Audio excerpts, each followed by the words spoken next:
Listen, I'm a Thing man on? of my word. Yes, this thing is on.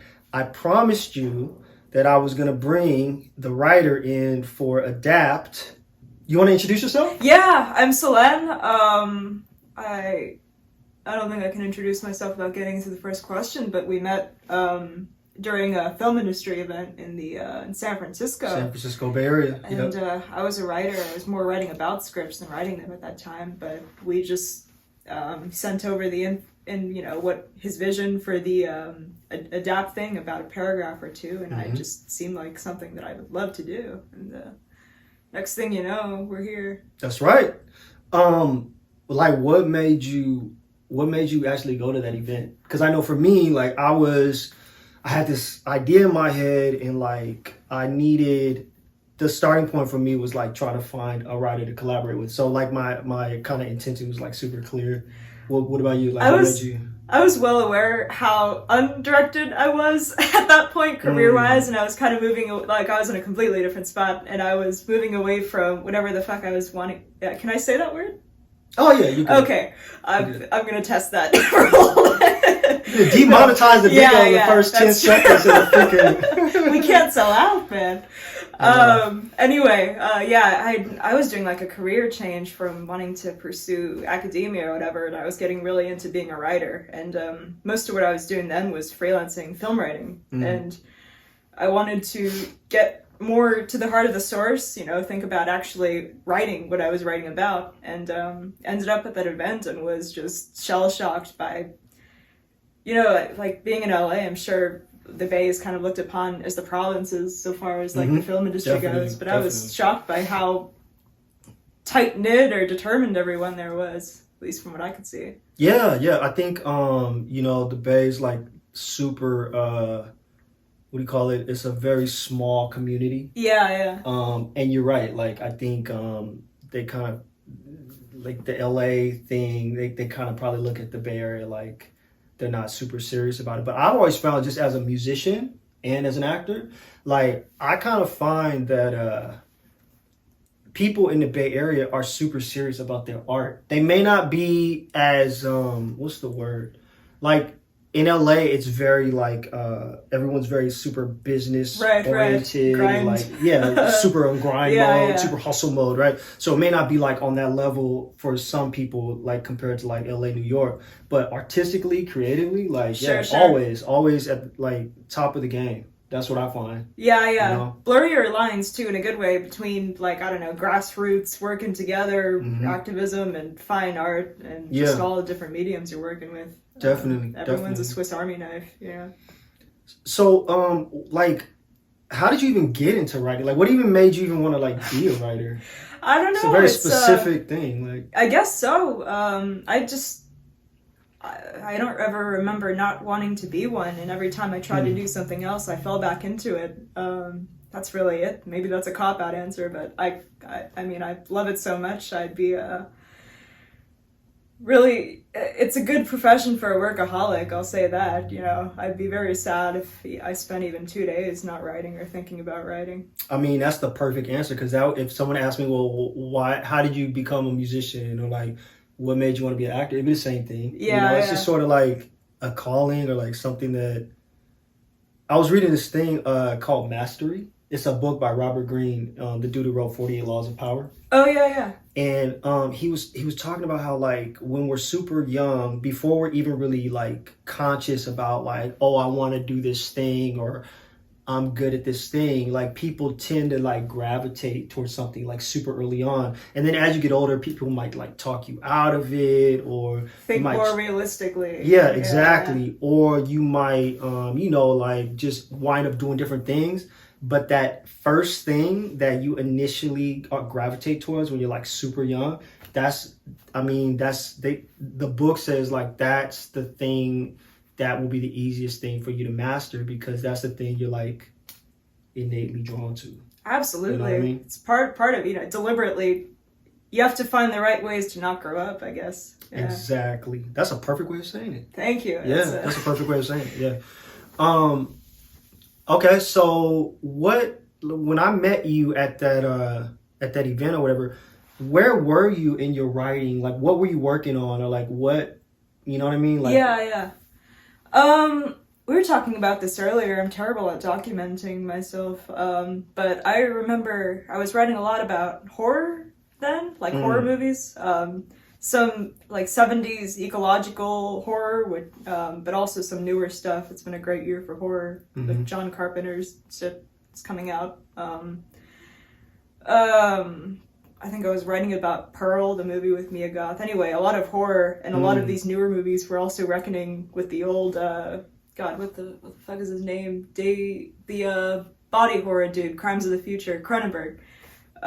He had some, I don't know, environmentally informed pandemic, computer, weird AI, body horror, slasher, just all these. So I was, really into the way these newer films were reckoning with like 70s paranoia, but also coming into, I don't know, our anxieties now. Interesting. Yeah. Okay. And like, I think when we met shortly before that, I was kind of like on a hiatus. I knew I wanted to make a short film, but also like musically, I wasn't really vibing with anything. Right. I was kind of having writer's block musically.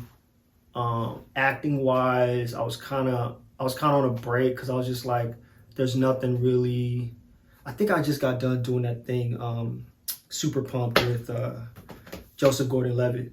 But that was pretty much it. After that, like I pretty much just didn't have anything going. So, and I was like, let me just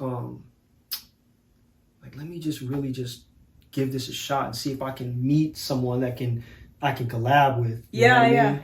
So that's kind of where I was at. Like I was kind of coming out of like a dead space or whatever. But like, I don't know, like as an artist, sometimes I need that. Like, you know? Yeah, I was struggling to answer a question too. I was between a lot of jobs and commitments. I'm not quite sure where to go next.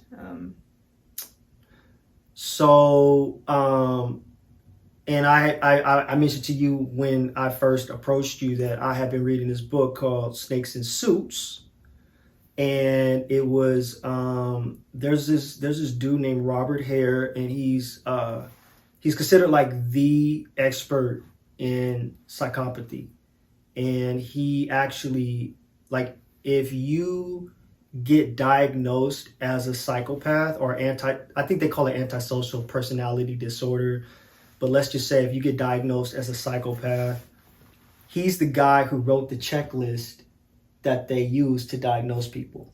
So he's the kind of like the expert. So he wrote this book called Snakes in Suits, and it was examining the successful psychopath, right? Because we look at when we think of psychopaths, we think of murderers, rapists, juvenile delinquents, right? Harming animals and shit, right? Sure. Microwaving gerbils, whatever. Exactly. Damn, that was disturbing. Yeah. That's the adapt prequel. That's what happens when you have a writer describe shit. It's just like, you just really put that image in my mind. Anyway, move on. Wow. Where that came from.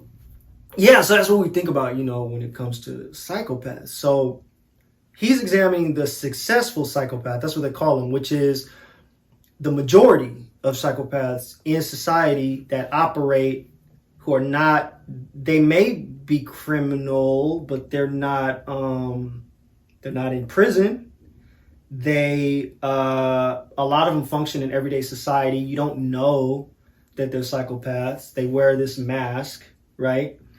And so they have jobs, they have families, they kind of operate within normal society, but they are psychopaths, so they are predatory, right? Yeah, and as it turns out from what you told me, well, everyone knows this, but the most successful criminals end up, many of them, in the upper echelons of the business world. That's and right. As you said, you know, the CEO rank and anything CEO adjacent has a way higher proportion of psychopaths than the rest of the population. That's right. That's right. So that's kind of like how I got the initial idea for Adapt, because I don't know, I just found it fascinating. This kind of, it never occurred to me that like the rate of psychopaths would be so much higher. I think it's 4-1 inside corporate America, but it makes sense. Yeah, it really does. And I would think also like politicians as well, same thing. Sure.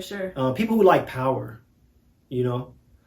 So, but anyway, so when we were at that event and I like pitched the idea to you, like, what was your first impression? Like, I kind of gave you the kind of, you know, the quick pitch or whatever. I was so ready to do anything at that point, but you know, I'm a directed person. As soon as I can glom onto something I know I can do well, and I could see that you were incredibly directed about this. So that was my first impression. You know, that was a sign for me to want to learn more about it. Dope. Yeah. I'm like super glad that we were able to like connect. Absolutely. Yeah.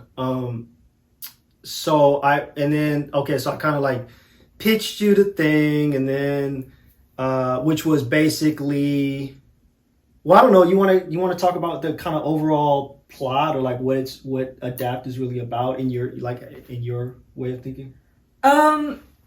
Sure, you might want to start out with your initial vision of it, but racking my brain for that, you know, the first, the pre-outline, you know, the 2 or 3 paragraphs you'd sent me. Yeah, the synopsis. The synopsis, yeah. Man, it was about a man, sub-CEO, but he was on good terms. In your version, you know, I pared down the characters a bit, so in my version, in yours, he was having an affair with someone else, and some woman in the office who was high up, and I just kind of melded her character with the CEO. So the CEO is a woman now, and he was getting it on with her, or did in the past. So he was trying to impress her, and he did this by stealing this other woman who... Lauren. Yeah. Lauren, she worked right below him. And he had Lauren do this work for her under the impression that she was going to receive credit before the board of shareholders, what have you. And he kind of shortchanged her, and she gets pissed, and turns out she has some dirt on him, and he's been faking his identity and this and that. And I added a twist at the end where... Yeah, we can't give him the twist. Okay. That's why I paused. I'm like, can I... Anyway, I added some... We want to give you everything. We can't give you everything. All right. I made it much more morally grayer, I suppose. Yeah, absolutely. So, like, the psychopath... he's a psychopath, but it's almost sort of a spectrum now, even if they're all in the very low end. Like, everyone's kind of in it for the power, and it's just more about... how much guilt you feel and whether you can, you know... Which is pretty close to 0. Act on that. Yeah. For Alan's close to 0. Yeah, dope. That was perfectly said. And before we kind of jumped in, I was like, oh, and by the way, I needed to be no more than, 8 minutes, 7 minutes, something like that? Yeah. I think it said no more than 8 minutes. Oh, and by the way, I needed to be one location. I said one location. And then, of course, we had the 2 characters. So...